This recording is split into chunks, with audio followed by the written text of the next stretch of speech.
warahmatullahi wabarakatuh. Selamat pagi dan salam sejahtera bagi kita semua. Baik, saya akan memperkenalkan diri. Nama saya Siti Subriani, SSTM Kesmkep. Saat ini saya bertugas di Institut Ilmu Kesehatan Pelamonia Makassar dan diberi kepercayaan oleh pimpinan sebagai Kepala Biro Akademik. Latar belakang pendidikan saya yaitu D3 Kebidanan, D4 Bidan Pendidik, dan Magister Ilmu Kebidanan di Fakultas Ilmu Kedokteran Universitas Hasanuddin. Saya juga sebagai salah satu dosen yang mengajar di Prodi D3 Kebidanan Institut Ilmu Kesehatan Pelamonia Makassar, dan salah satu mata kuliah yang saya ampu adalah Asuhan Kebidanan Persalinan dan Bayi Baru Lahir dengan bobot SKS yaitu 6 SKS terdiri dari 4 teori dan 2 praktik. Berikut ini saya akan menjelaskan deskripsi singkat mata kuliah, yaitu mata kuliah ini adalah mata kuliah utama program studi, di mana setelah menyelesaikan mata kuliah ini, mahasiswa diharapkan mampu pertama mengetahui konsep dasar asuhan persalinan, yang kedua mengetahui faktor yang mempengaruhi persalinan, perubahan fisiologi dan psikologi pada ibu bersalin, kemudian mengetahui kebutuhan dasar ibu bersalin, evidence base dalam persalinan, prosedur keterampilan dasar kebidanan pada asuhan persalinan, pengenalan tanda bahaya persalinan dan deteksi dini, komplikasi penanganan awal kegawat daruratan pada persalinan dan bayi baru lahir. Kemudian, mahasiswa juga diharapkan mampu menerapkan manajemen asuhan kebidanan persalinan normal dan bekerja sama tim dalam kondisi tanggap darurat bencana. Sedangkan capaian pembelajaran yang diharapkan yaitu mahasiswa mampu mengetahui konsep dasar asuhan persalinan, faktor-faktor yang mempengaruhi persalinan, mahasiswa mampu mengetahui perubahan fisiologi dan psikologi ibu bersalin, mahasiswa mampu mengetahui kebutuhan dasar ibu bersalin, mahasiswa mampu mengetahui evidence base dalam persalinan, mahasiswa mampu mempraktikkan prosedur keterampilan dasar kebidanan pada asuhan ibu bersalin. Mahasiswa mampu mengetahui pengenalan tanda bahaya pada masa persalinan.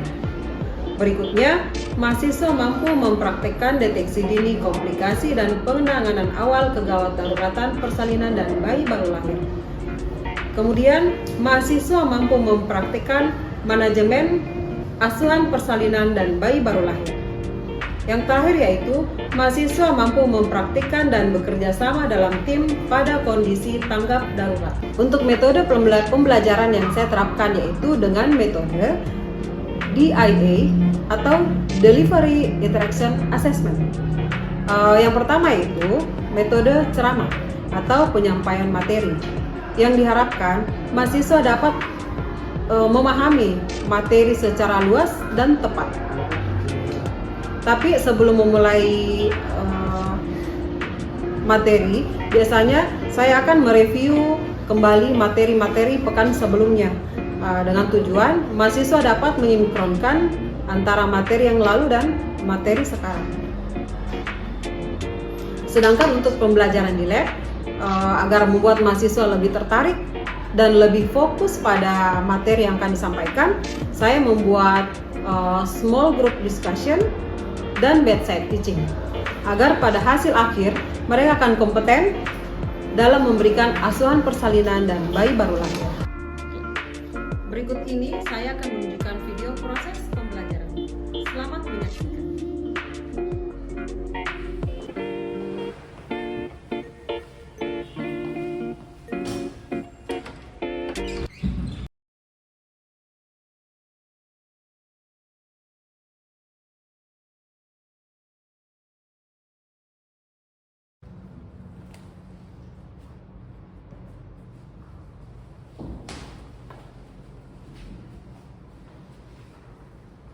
Duduk siap, gerak.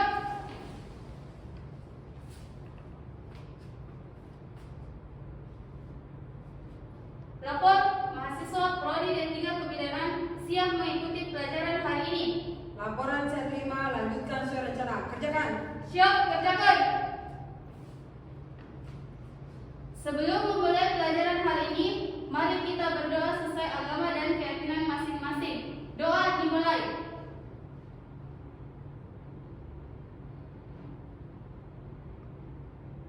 Doa selesai. Istirahat di tempat, gerak.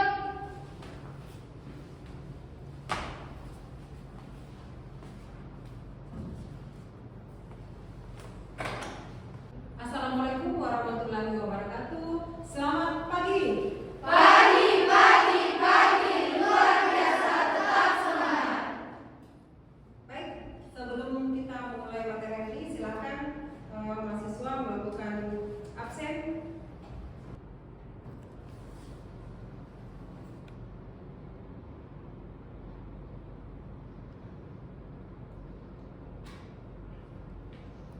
Baik, materi kita hari ini adalah kita akan membahas beberapa faktor yang mempengaruhi persalinan. Sebelum materi ini kita mulai, saya akan mereview materi pekan lalu ya. Baik, kalau tidak salah pekan lalu kita membahas tentang persalinan. Kira-kira ada dari mahasiswa yang mengingat apa yang kita pelajari kemarin terkait persalinan, yaitu pengertian dari persalinan. Silakan. Ya baik, silakan.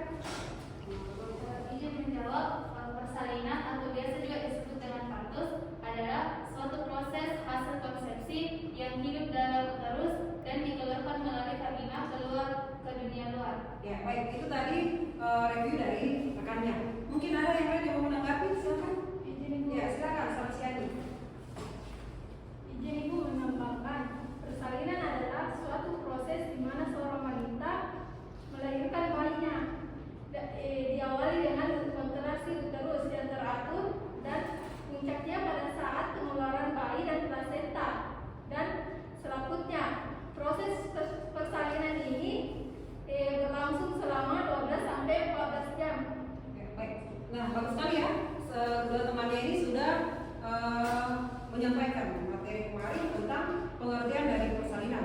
Selanjutnya, tahapan persalinan. Ada Mas Kina? Izin menjawab Ibu. Ya silakan. Tahapan persalinan terbagi menjadi 4, yaitu kala 1 pembukaan 0 sampai dengan pembukaan 10, kala 2 mulai pembukaan lengkap sampai lahirnya bayi, kala 3 bayi lahir sampai plasenta lahir lengkap, kala 4 plasenta lahir lengkap sampai 2 jam postpartum.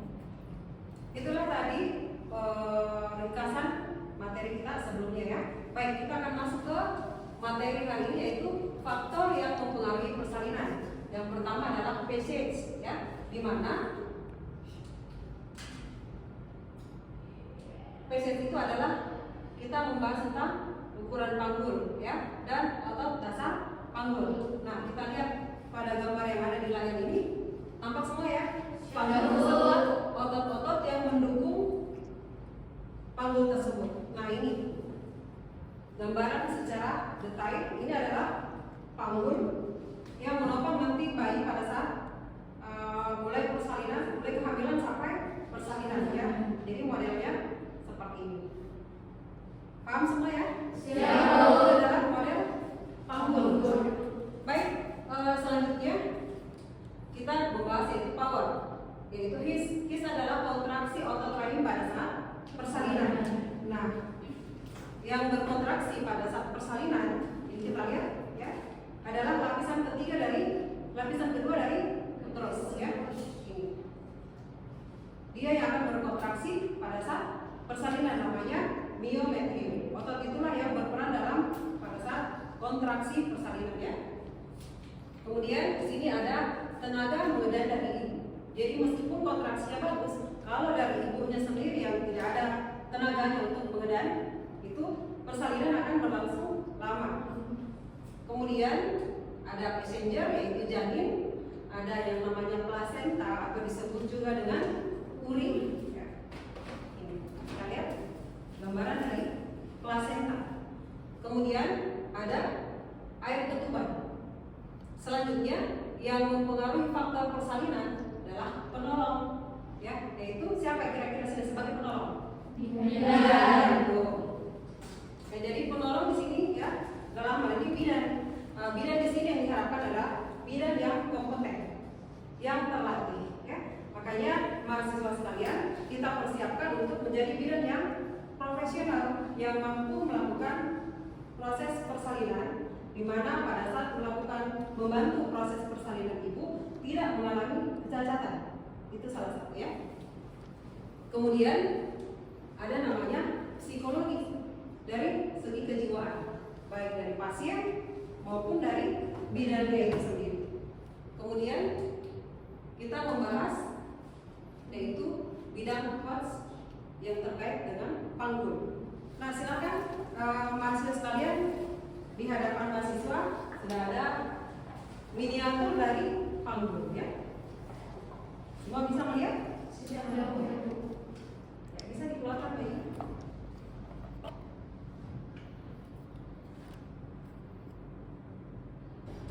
Ini adalah bidang HOTS. Bidang HOTS yaitu untuk menentukan berapa jauhnya bagian depan anak turun ke dalam rongga panggul. Maka HOTS telah menentukan berapa bidang khayalan dalam panggul. Nah, contoh di sini bidang HOTS itu kita lihat seperti yang ada di slide itu.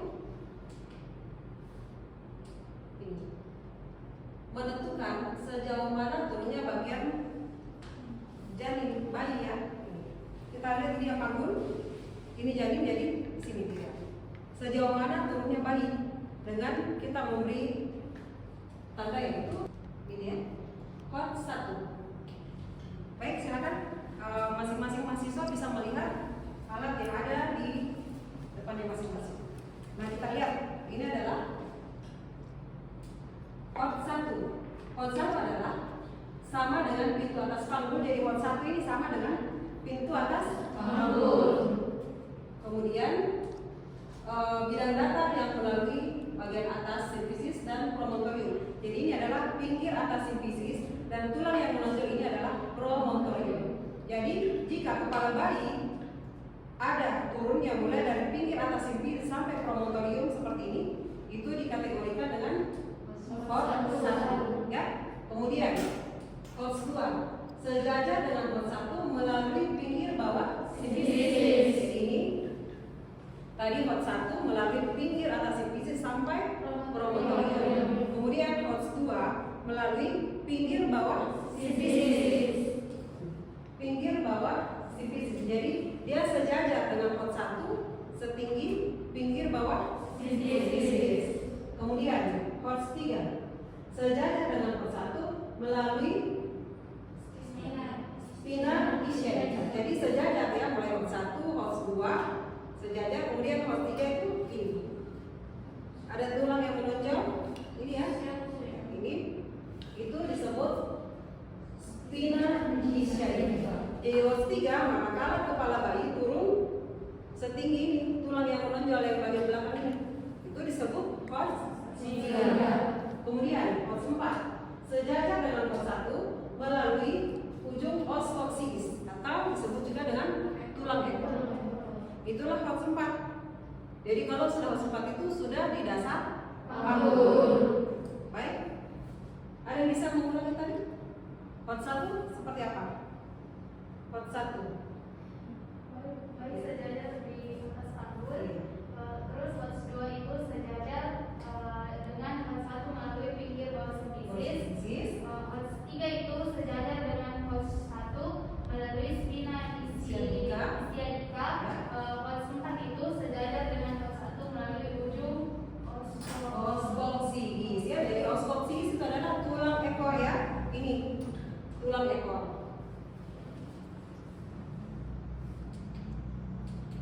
Nah, ini kita lihat gambarnya ya. Kalau HOTS 1 ini pinggir atas simfisis dan promontorium. HOTS 2 pinggir bawah simfisis ya. Kemudian HOTS 3 ini kita lihat ada tulang menonjol bagian belakang. HOTS 4 ini tulang ekor. Jadi kalau kepala bayi sudah setinggi os coccyx atau tulang ekor, berarti kepala bayi itu sudah masuk ke dalam rongga panggul. Ya, ini kita lihat di miniatur ini. Ini adalah HOTS 1 ya, setinggi ini. HOTS 2 dia sudah mulai turun. HOTS 3 sudah setinggi dengan spina ischiatica. HOTS 4 sudah ada di dasar panggul. Ya, jelas semua ya? Jelas. Baik. Nah, sekarang kita membahas P selanjutnya ya. Yaitu power. Power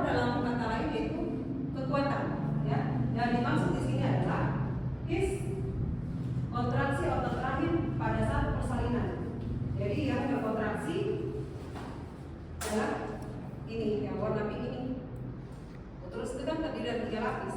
Lapisan terluar perimetrium, lapisan tengah myometrium, lapisan ketiga endometrium. Nah, yang berperan dalam proses persalinan terkait kontraksi atau his adalah myometrium. Walaupun his itu suatu kontraksi atau rahim yang fisiologis, artinya normal ya. Jadi setiap persalinan harus ada his. Kalau tidak ada his maka persalinannya akan berlangsung lama. Akan tetapi bertentangan dengan kontraksi yang fisiologi. Jadi mungkin pasien lain mengatakan, "Ih, sakit sekali perutku." Sebenarnya semakin sakit semakin bagus. Kalau tidak ada sakit, ada nyeri, persalinan tidak akan berjalan dengan baik. Mungkin diakhiri dengan patus yang lain, contoh seksium misalnya ya. Jadi ini tidak seperti sakit gigi. Kalau misalnya kita sakit gigi, minum obat langsung sakitnya hilang. Kalau persalinan tidak, semakin sakit semakin bagus. Makanya tugas mahasiswa sekalian sebagai calon bidan menyampaikan ke pasien beserta keluarga bahwa manfaat his itu bagus sekali untuk proses persalinan. Kemudian pembagian his dan sifat-sifatnya. Pertama, his pendahuluan ya. Kalau his pendahuluan itu dia tidak terlalu nyeri. Kemudian his pembukaan atau his skala 1 ya. Di sini mulai pelan sampai dia kencang ya. Biasa durasinya 3 sampai 4 kali atau 4 sampai 5 kali selama 10 menit. Kemudian his pengeluaran ya, inhalan 2. Ini akan semakin kencang. Dia akan berfungsi di sini untuk membantu proses keluarnya bayi ya. Kita lihat. Jadi his skala 2 itu dia akan berperan membantu mengeluarkan bayi itu lahir ya. Kemudian yang keempat yaitu his pelepasan atau kalaurin ya. Dia akan setelah bayi lahir ada namanya his ini ya, pelepasan uri. Dia akan membantu proses melepasnya ditandai dengan 3 ya. Pertama, bentuk uterus yang lebih globuler. Yang kedua, adanya semburan darah. Yang ketiga, tali pusat bertambah panjang. Kemudian his pengirim. Setelah plasenta lahir lengkap beserta selaput, biasa perut itu masih ada rasa mulus-mulus, ditambah dengan yang seperti tadi perubahan bentuk uterus yang globuler. Kadang pasien itu bertanya, "Bidan, apa itu dia di sini kok kayak bulat-bulat?" Jadi itu kita sampaikan, "Oh, itu bagus Pak. Setelah bayi dan plasentanya lahir akan ada kontraksi. Dia akan bagus kalau uterusnya itu terlalu bulat dan keras." Bukan berarti itu hal yang patologi Pak ya, bukan tumor, bukan apa, tapi itu adalah rahim yang tadinya sebesar ini, dia akan mengecil, turun ya, sampai setinggi atau 2 jari di bawah pusat. Dia akan mengeras bulat. Nah, kalau pada tahap ini kita sampaikan ke pasien kan bahwa ini itu adalah kontraksi yang bagus. Itu kalau dia uterusnya itu rahimnya itu mengeras, berarti akan membantu mencegah terjadinya perdarahan setelah persalinan. Nah, materi hari ini sampai di sini. Mungkin ada masih yang mau bertanya terkait materi tadi. Ya, silakan. Assalamualaikum warahmatullahi wabarakatuh. Ya, baik. Izin saya Diana Eva Putri. Izin bertanya Ibu, tadi ada beberapa macam tahap persalinan yang sudah dijelaskan. Salah satunya ada bor, dan bor adalah his. Pertanyaan saya, bagaimana cara oksitosin bekerja dalam tubuh sehingga dapat menimbulkan his? Ya. Baik ya, pertanyaan dari rekannya tadi yang terkait dengan power yang ada adalah his. Nah, kita ketahui bersama bahwa his itu dipengaruhi oleh hormon yang namanya oksitosin ya, oksitosin. Oksitosin itu diawali dengan ini. Ini semua lihat anatomi ya. Ini adalah anatomi uterus. Kontraksi itu atau his itu diawali di ini, kornu atau di tanduk rahim. Ya. Kita kenal dengan ya.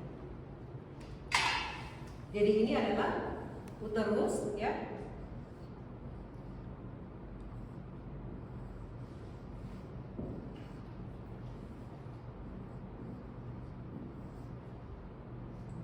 Di sini awalnya ini kontraksi itu awalnya dari sini disebut kornu.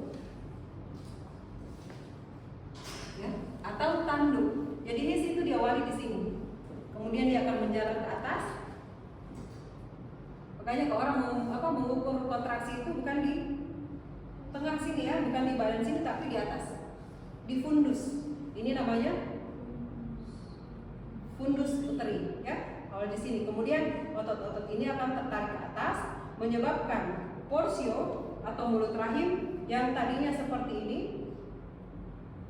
tebal dan panjang, lama-lama akan menipis sampai mendatar. Setelah mendatar dia akan terjadi pembukaan 1 sampai 10. Jadi prosesnya di sini ya. Kemudian setelah di sini dia mengirim impuls ke medulla spinalis ke hipotalamus ke hipofise yang mempersepsikan nyeri di daerah uterus. Tandanya kalau uterus berkontraksi, teraba, keras, ya, keras seperti papan. Jadi kita meraba. Kontraksi itu perut ibu itu pada saat proses persalinan akan teraba keras. Ada lagi yang mau ditanyakan? Ya. Itu tadi pertanyaan dari rekannya ya terkait his atau masuk kategori power. Ada lagi yang mau bertanya? Silakan. Sab Ibu izin bertanya, mohon diperjelas apa yang dimaksud dengan kekuatan ibu sendiri. Terima kasih. Baik ya, terkait pertanyaan dari rekannya tadi, yang dia pertanyakan tadi kita membahas tentang power ya. Tadi ini sudah, ini tentang power, yaitu berikutnya adalah tenaga medan. Jadi ini tenaga medan ini adalah dari ibu, ya, dari ibunya sendiri. Jadi kalau sudah mulai kontraksinya kencang, sudah mulai kuat, ibu dianjurkan untuk berkuat atau medan, ya. Berkuat medan semaksimal mungkin. Seperti itu. Jadi tugasnya kita bidan, kalau misalnya bisnya lagi tidak ada, kita menganjurkan ibu untuk makan dan minum. Itu untuk membantu supaya ibunya itu punya energi untuk berkuat. Kita tidak bisa berpatokan pada kontraksi saja, tapi harus kerjasama antara power yaitu bis dan kontraksi dari ibu. Jadi ibunya itu harus berkuat maksimal. Nah di situ juga perannya bidan harus memberi motivasi, ya semangat bu, sedikit lagi bu, ya saya sedikit lagi bu, berbuat lagi bu, ya bagus bu, sedikit lagi. Jadi kita harus sebagai bidan harus memotivasi pasien, memberi semangat. Sedikit lagi bu, ya bagus bu, bagus bu. Jadi kita beri semangat, kita memberi pujian. Ayo bu, sedikit lagi bu, sedikit lagi. Kalau ibunya kita meraba kontraksi yang kurang, ibunya bisa latihan nafas dulu. Kemudian kalau kita tanya ibu sudah mulai kontraksi lagi bu, kalau sudah kencang silakan berbuat lagi seperti tadi. Ayo bu, semangat bu, sedikit lagi bu, sedikit lagi. Kita harus memberikan motivasi ya. Jadi tenaga medan itu dari faktor ibu. Ibunya harus maksimal, betul-betul harus berkuat untuk memperlancar proses lahirnya bayi. Baik, ada lagi yang mau bertanya terkait materi ini ya? Silakan. Ya. Izin ibu, bagaimana dengan posisi yang baik untuk ibu melakukan persalinan? Terima kasih. Ini ada pertanyaan yang bagus ya dari temannya. Posisi terkait yang baik untuk proses persalinan. Kira-kira ada yang bisa memberi gambaran atau mungkin pernah melihat video-video atau mungkin ada keluarga yang pernah melahirkan? Ada? Ada? Ya, baik. Selama ini kalau kita melihat di rumah sakit ya, biasanya rata-rata di Indonesia itu rata-rata melahirkan dengan cara baring ya, baring. Untuk terkait dengan pertanyaan rekannya tadi, bahwa posisi yang paling bagus untuk proses persalinan yaitu kita perlu ingat adalah namanya gaya gravitasi bumi. Segala sesuatu yang misalnya kita melempar ke atas akan jatuh ke bawah. Ya. Jadi posisi persalinan itu kita bagusnya mengikuti gaya gravitasi bumi, yaitu melahirkan dengan cara berdiri. Keuntungannya, kalau di Indonesia mungkin belum semua ya, khususnya masih di daerah-daerah itu masih posisi dengan baring. Untuk di kota-kota besar sudah menerapkan posisi melahirkan itu dengan cara berdiri. Jadi melibatkan suami. Kita bisa menghadirkan suami untuk pada saat proses persalinan pertama sebagai spirit, ya, memberi semangat ke ibu. Kemudian bisa seorang ibu itu pasien yang mau melahirkan itu dia buka lebar-lebar seperti ini, kemudian dia memeluk suaminya. Nah, kita bidan yang standby. Jadi pasien kita berdiri sambil memeluk suami sambil dia berkuat. Jadi kita sebagai bidan itu menada keuntungannya. Pertama, proses turunnya kepala bayi atau proses persalinan bisa berjalan cepat. Yang kedua, dengan posisi berdiri mengurangi kejadian ruptur perineum atau robekan pada perineum. Itu ya.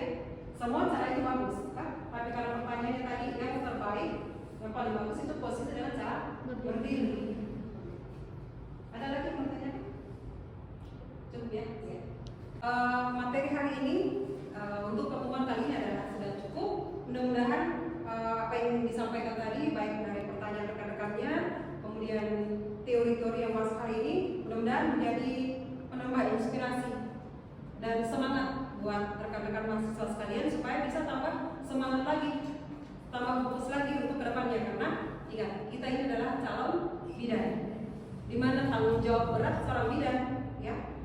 Sebagai bidan itu adalah sebagai penyelamat wanita di seluruh mayat. Jadi saya harapkan mahasiswa sekalian itu tambah semangat lagi, ya. Nah, sebelum saya tutup, pertemuan berikutnya adalah kita masuk ke lab per kelompok, ya, kelompok kecil ya, di mana kita melakukan small discussion, ya, kelompok-kelompok kecil, ya, untuk membahas secara lebih detail lagi.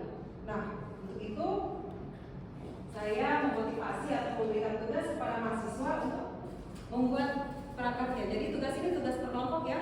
Ini adalah contoh hasil yang telah dibuat oleh kakak kelas Anda tahun lalu ini.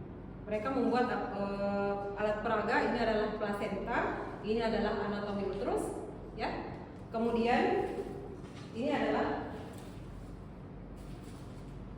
alat untuk menilai pembukaan. Kita lihat ini adalah pembukaan 1, pembukaan 2, pembukaan 3 sampai pembukaan 10. Nah, tugas mahasiswa ini membuat replika seperti ini tapi dengan versi yang berbeda supaya tugas kita itu sebagai lebih untuk masuk lebih kreatif lagi, ya, lebih kreatif lagi buat seperti ini. Bisa dalam bentuk video, mahasiswa menceritakan, mungkin bisa menggunakan alat peraga ini, bisa bercerita bahwa ini adalah pembukaan, ini adalah pembukaan saat, jadi kita membuat video, atau mungkin bisa membuat prakarya yang beda dari ini, ya, dengan cara menggunakan alat yang sangat sederhana dengan biaya yang tidak mahal. Jadi kita menggunakan media yang ada di sekitar kita. Mungkin ini dari plastisin, mungkin mahasiswa bisa kreatif dengan buat dari bubur kertas, menggunakan lem, nanti bisa dibentuk, tinggal diberi pewarnaannya. Oke. Ada yang mau ditanyakan terkait tugas? Nanti kita bagi tugas. Ada kelompok yang membuat anatomi uterus, ada pembukaan, atau mungkin ada bagian lain. Ada mungkin khusus membuat endometrium, lapisan-lapisannya yang lebih memperjelas lagi, atau ovarium, ya, atau ovarium yang dibuat. Bisa seperti itu. Jadi syaratnya tidak mengeluarkan biaya yang banyak, menggunakan media yang sangat sederhana dengan jadi sampah-sampah kayak dari kertas itu bisa kita manfaatkan. Ya, kita budayakan seperti itu. Jelas ya? Siap. Demikianlah tadi materi kita hari ini. Saya tutup dengan wabillahi taufiq wal hidayah. Assalamualaikum warahmatullahi wabarakatuh. Waalaikumsalam warahmatullahi wabarakatuh.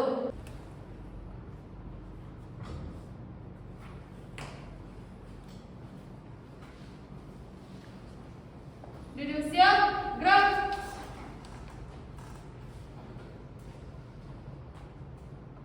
Menerima pelajaran telah dilaksanakan. Laporan selesai. Laporan saya terima, kembali ke tempat. Siap, kembali ke tempat. Istirahat di tempat, gerak. Terima